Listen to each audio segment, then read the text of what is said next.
Want to know how to sort out confusing codes in Cursor AI? So in this video, I'm going to show you how you can let the AI itself sort out the confusing and let the confusion roll out.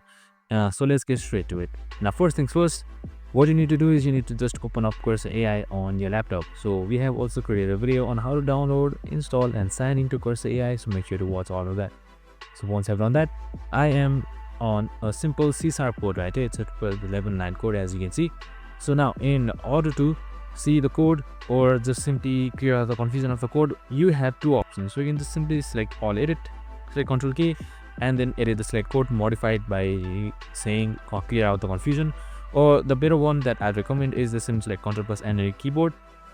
And what you can do is you can just simply copy this code right here, Ctrl C and Ctrl V, so the code should be pasted, and then just simply type in clear out the confusion and rewrite the code.